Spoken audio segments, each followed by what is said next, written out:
ایک صحابی آئے، یا رسول اللہ میرا پڑوسی ہے، اس کی کھجور ایسے ٹیڑھی ہو کر میرے گھر میں چند اس کی شاخیں ہیں، ان پہ پھل لگتا ہے، وہ جو ٹوٹ کے گرتا ہے میرے بچے اٹھا لیتے ہیں، ہم غریب ہیں، وہ بھاگا بھاگا آتا ان کے منہ سے کھجور نکال لیتا ہے، اس کو کہیں کہ بچوں پر اتنی زیادتی نہ کرے۔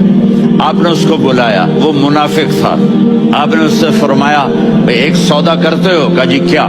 کہا یہ کھجور مجھے دے دو اور اس کے بدلے جنت میں کھجور لے کے دوں گا۔ وہ کہنے لگا یا رسول اللہ یہ اصل میں میرے بچوں کو بہت پسند ہے، کوئی اور کھجور ہوتی میں دے دیتا، یہ تو میری معذرت ہے۔ وہ تو منافق تھا، اٹھ کے چلا گیا۔ ایک صحابی بیٹھے تھے،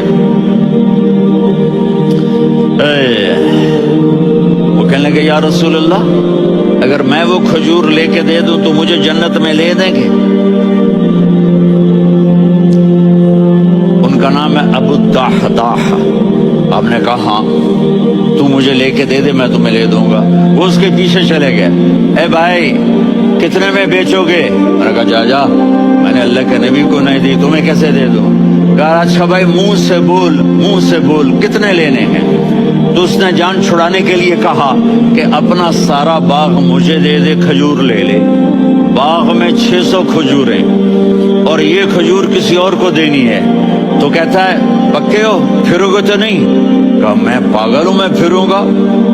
مجھے 600 کھجوروں کا باغ مل رہا ہے۔ انہوں نے کہا ڈن، کھجور میری باغ تیرا۔ وہ بھاگے بھاگے آئے، یا رسول اللہ میں نے سودا کر لیا۔ کہا کیسے کیا؟ کہا سارا باغ دے کے کھجور لے لی۔ آپ نے کہا پھر میرا سودا بھی بدل گیا۔ کم من عذق رداح ودار فیاح لأبی الدحداح فی الجنہ۔ میرے ساتھی میں اپنی آنکھوں سے دیکھ رہا ہوں کہ اللہ نے تیرے لیے جنت میں ایک گھر نہیں محل بنا دیے، سینکڑوں، اور ایک باغ نہیں ہزاروں باغ تیرے لیے تیار کر دیے۔ یہ ہے ایمان کی نشانی، یہ ہے محبت کی نشانی۔